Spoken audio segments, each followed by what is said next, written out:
That's where Fox 28's Gabe Erickson is tonight. And Gabe, this latest effort is getting a lot of attention. That's right, you guys. We are actually taking a live look across the lake. We have FBI over there with their canine unit backing up. They brought what we believe to be a lot of members of the family. I saw the grandma over there and about 15 other people, and they had a bloodhound out here looking around, searching around the lake, and they kind of just let it run after sniffing the family. And now this is the latest. As you can see here, the bloodhound was the latest effort. We'll get right back to this in a moment, but here's a look at what this lake drawdown did. A lot of people out here tonight even taking a look, making sure that those girls aren't in this lake. The water drains on Myers Lake, one of the newest efforts in the Evansdale search for two missing girls, Elizabeth Collins and Lyric Cook. All Vicki Weichert can do now is watch and wait. To sit home and wait for somebody to call me with any news, I couldn't do that. She's Lyric's grandmother. Vicki sat here all day hoping the lake had answers. We've beat all the bushes. There's no place else to look. Authorities say Myers Lake should drain in a couple days. They say there are grates at the bottom that would filter any large objects. We're confident that the dragging operations were complete and that there was no one in there. However, it is our opinion that we should be 100% sure. Myers Lake was the last place the girls were known to be, riding their bicycles along the trail.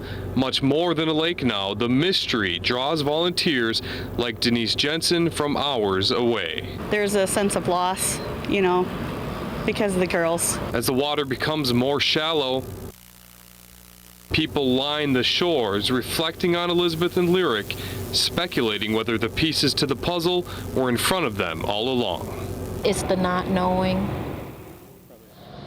Again, here's just another live look as you can see the family there, and we take a look over here toward the FBI as we pan just to the left a little bit.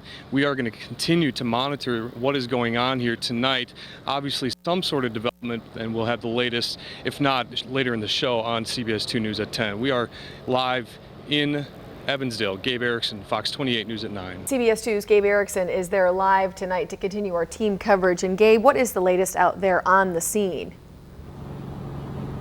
Well, that lake was started draining earlier today, and they said it should go down in a couple days, maybe 3 days at tops, and that's just to verify the sweep that they did earlier, which they're very confident that the girls are not in there. We're actually joined by Lyric's parents, Dan and Misty Morrissey, and tonight we had some of the bloodhounds across, and we saw you guys go across the lake in kind of a caravan of family. What was going on over there?